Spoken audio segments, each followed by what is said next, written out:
Berkshire Hathaway Home Services sales executives for our video message of the week. All right, this week's message is entitled, You Cannot Teach Commitment. You know, our own Rick Barabee wrote a book called Success is a Verb.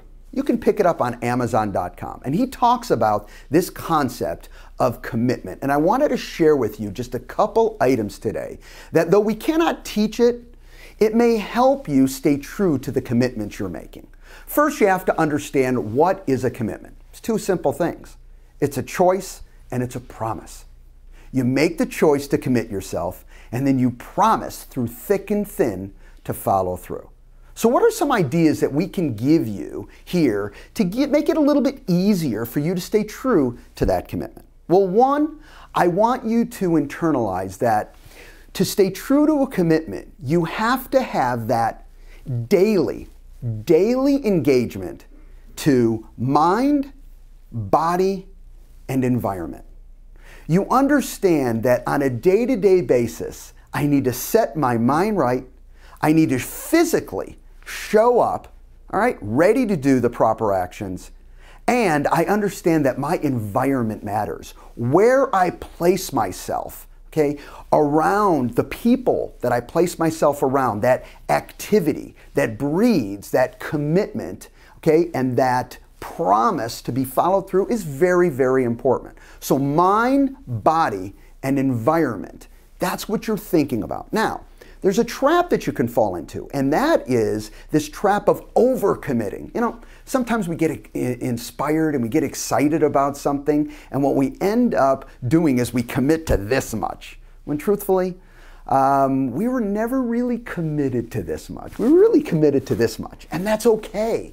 You know what? Small commitments are awesome, all right? You can always make an additional commitment. Don't overcommit. Commit to something that you know you're willing to do, that you're key with your mind, you're key with your body, and you're key with the environment. And you say, you know what? I can do this. Because here's the key.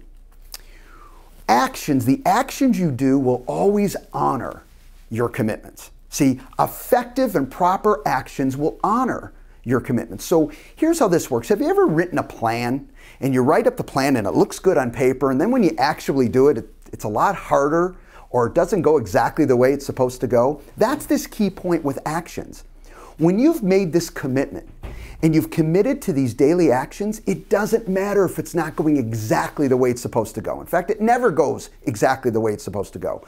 But you honor your commitment by coming in and doing those same actions on a consistent basis, even when it's not going well. And I promise you this, if you stay true to those actions, and you just stay focused, mind, body, and environment, as it goes to the commitment you personally made and that promise you made, before you know it, in X amount of time, you will break through. And when you break through, you will have the success that you want to have. And most of the time, it's greater success than you even expected to have.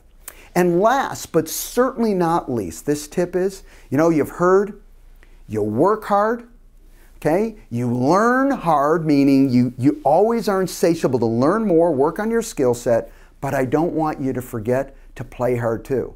One aspect that really supports this concept of commitment is you give yourself those breaks. Yeah, you're working hard. Yeah, you're learning hard. You're sitting there going, I'm in. But guess what? You also need that downtime to be able to say, all right, I'm re-energized and I'm ready to go because I've committed, I've made that promise, and I'm going to make sure I achieve it. All right? Commitments, very important to your success. It's a choice you can make each and every day. Have a great week, everybody. We'll talk to you next week. Bye-bye.